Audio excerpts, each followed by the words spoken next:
I'm super excited to have you here, Eugenia. How are you today? I am wonderful and blessed. Oh, that's so awesome. Now, you know what the agenda is today, right? We are talking about African Americans in the company of real estate and how we bring things to the table and what our backgrounds and professions do within the New York City real estate industry. So I'm super to have you here, Eugenia. But for those who don't know you, tell them a little about yourself and your background, please. I am a unique person, so I call Foxworth Realty a unique boutique. Okay. I opened my office in 2008 when everybody else was closing. Okay. I'm a realtor. Okay. I was the first African American in 72 years to become the president of FIOPSI, the International Federation of Real Estate. Okay. We're in 72 countries. Global, huh? Yes, we are. Okay. And we're like the umbrella. We have 40 different professions that involve real estate. Okay. Now, Eugenia, tell me about any unique challenges you have came across over the last maybe 2 to 5 years when it came to closing deals in Harlem. Any that you have want to share with us? There are things that affect my clients after the closing. Okay. Go into details with that. Okay. One attorney did a lien search on the seller, on the buyer as opposed to the seller. Okay. So we had to delay for 3 hours. He had just started doing real estate. The second thing that happened that I found most disturbing is that after we closed the deal, my clients did not get that particular couple their closing package. Wow. I got a call when they were about a year later because they were looking for things. It was not filed also with the city records. I mean, this is unique things, but it's something that's unexpected. Okay. I've never had it happen before. Okay. And it's something that people need to be educated on prior to. Definitely. Now, how did you deal with that throughout that whole situation when it occurred? Were you able to work through it with your clients, or you guys had to start the whole process over? No, I did not have to. We just went from point A to point B. Okay. The particular situation with the lien search, we were there. They were able to do it. One of the attorneys always goes to Albany. Okay. And Albany, New York. Albany, New York. So about 3.5 hours later, we were able to close. Whoa, 3.5 hours. I know that was 3.5 hours. Trying times, but at least you got the deal done. That's the goal. Exactly. To be the go-to broker in Harlem. And let's segue into my next question. How do you strive to be that go-to broker in Harlem, New York? How do you stand out amongst the crowd, Eugenia? Well, first of all, I fell in love with Harlem. Okay. Tell us why. I grew up in the UK. Okay. Then I went to Philadelphia. Okay. And I moved to New York in my former profession as a flight attendant when I lost my mind.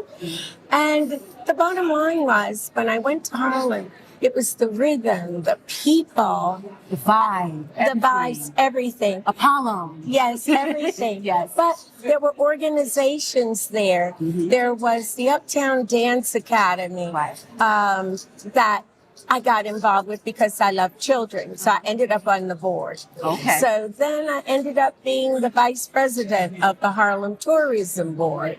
That's when they was trying to turn Harlem around to do. Is that before the revitalization of it? Excuse me, when they were trying to revitalize Harlem? That was in 2008. Okay, that's the time. That's after the Clintons left, right, Eugenia? When they first came there and tried to change the trajectory of what old Harlem, what the new Harlem was now looking like. Correct? Right, exactly. All right. So then, what did I do? During the pandemic. Okay. They called me one of the Harlem Angels because you were feeding. And on the bright side, when the Red Rooster opened, I was asked to organize something with tour guides. Okay. To take 75 investors around. Okay. So I'm involved with the community. Okay. My being involved with the community makes me a go-to broker. Okay. I'm not a big guy, but everyone knows. I put a kiosk during the pandemic in CVS. Okay. So Awesome. so my name was there, and that was on Lenox and 125th. So I'm just a part of the community. You know, even people that are not people that are professionals, that have had struggles, I'm friendly with them. Awesome. Yes. So I just look where I'm hearing here, you're like a community organizer, a community leader, because you're plugged in. You're connected to the community. Yes. Old Harlem and New Harlem. Yes. Bringing it together. Exactly. Which is awesome. Because I think nowadays, especially you see the landscape of what Harlem was and what Harlem is now. A lot of people are going, a lot of people are coming. So it's great to have, you know, community leaders and like go-to brokers like yourself. Even though you deal with luxury retail, you still have a love for the community. And that's hard to kind of break, Eugenia, don't you think? I mean, Yes, especially in these times. Yes, and I do residentials. Okay. I do it if people come to me and they ask. I do that in Harlem. I do residentials. It's not a problem. Okay. But I often get calls for commercial spaces. Let's talk about commercial spaces. Like, what's an example of any commercial space that you had to close a deal on maybe the last 2 to 5 years? Anything that was challenging or something that was like you was not expecting for them to give you that call, Eugenia, to get this deal done? The reason it was challenging was because it was zoned for something else. Interesting. And New York and their zoning. Right. And I was fortunate enough that someone gave me the name of an expediter to run it through. Okay. Because the owner was given a certain amount of time, the new owner. Now, don't forget to download my new ebook where I'll be providing the simplest steps of how to safeguard your critical documents through a loan signing after you close on your residential or investment property. Don't forget to download in the description bar below. Thank you so much for your support. Now back to this episode. To do a build out without paying. And at that time, the rent was $18,000 a month. Now tell us, for those who don't know, what a build out is. Oh, a build out is you take a space, it could look anyway, but you build it according to what you want it to be at your cost, not the owner's cost. At your cost, if you are you're leasing the spot. Okay. Yes. Now, that's like now with a lot of these spaces, especially across the 5 boroughs, like a big open space, and you can kind of construct it however you want to. Because now, I mean, you would think every part of the 5 boroughs, they're always building. So you was able to make that deal happen in your area of Harlem. But you're dealing with the city. Right. So when you get the space, you have to get rezoning for your profession. Right. Then afterwards, you have to make sure it's up to code. And that's the tell for those who don't know, Eugenia, what is that process like? Can it be 3 to 6 months? Can it be 2 years? How is it? Or it depends on who you know in that department. It's good to know people. Okay. Because to get something up to code, you need the inspectors to come in. It's a team of people. Yes, you really do. Okay. And they can take forever. If you see scaffolding that's up, that's because it's not supposed to be up a year. And you will see it. But you'll notice some scaffolding does not stay up that long.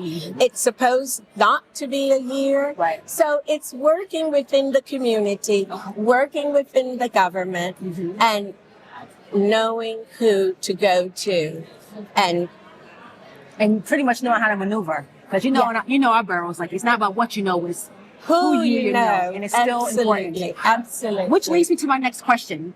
Talking about young people, they're coming up in this industry. Eugenia, you tell me, what do you can tell to a young architect, to a young person who's coming into construction or real estate? What are you doing behind the scenes to kind of bridge that gap of trying to pretty much mentor the ones coming behind you? What do you have down? I generally tell them that it's good to get your degree, Okay. but it's good to go back into the community. Why is that so important? Because so many spaces, so many buildings, so many people. If you go into Harlem, I was shocked. Some of the brownstones people had lived in for generations. I know. Yeah. Yeah. And they never decided to purchase, even when the prices were low.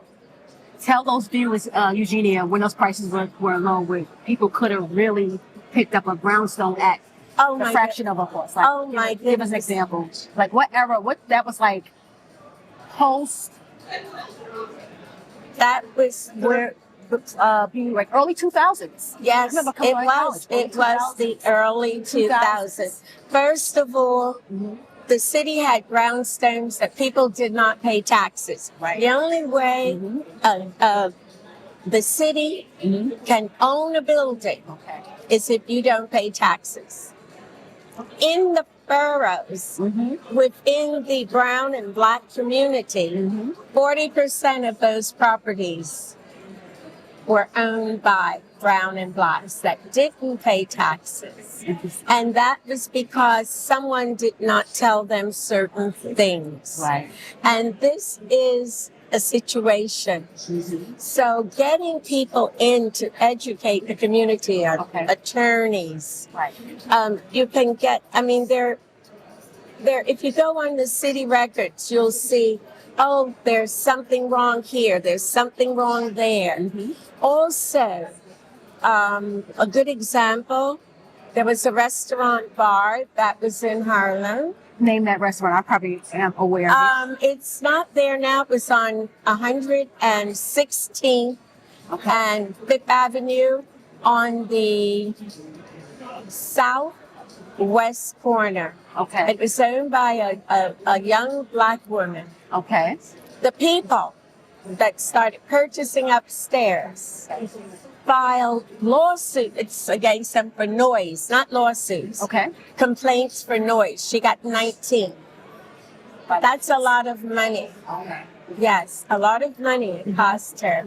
She could not maintain her building. So that's important for people to know. If you're going to do a commercial space. These are for young people looking to get into this space of business. Yes. This is what they need to do. Tap into the community. Know brownstone history. If you're going to do architect, know how to design and keep the aesthetics of the community. Absolutely. It's not just expected in Harlem, it's also in my beloved borough, Brooklyn. Absolutely. Because we want to kind of still keep that aesthetic, Yes. but still embrace new designs. Yes. So I'm glad that you spoke about that, because that's something that's not talked about, especially on this scale, because everybody wants to get into selling, but not knowing if you're going to sell and then you have a rapport with an architect or someone in that design space, it's good to build that community and also combine, your talents to make sure we keep the love for our beloved, New York City. Absolutely. Don't you agree? I agree. And the young people are going to be able to do it. I'm now watching.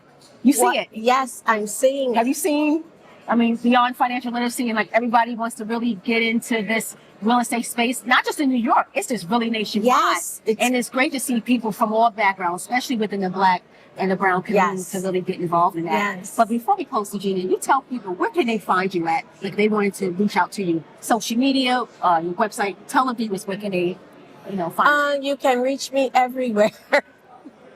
I'm on Instagram, but Eugenia Foxworth, but my company is Foxworth Realty. Okay. You hear that, guys? Foxworth Realty. Okay. And I'm actually in Harlem. I'm on West 125th Street. So Eugenia, they can stop by and see you now. You open the door? No, you've got to call because I'm in a building. I hear that. Like, don't stop by. You guys give a courtesy call Eugenia now. Yes. Just let her know that you're looking at some property in real estate, or you just want to say hello to Eugenia. Yes, call me. Call Eugenia. 212-368-4902. There you go. Eugenia, it's been a pleasure. Thank you. Thank you so much. Thank you.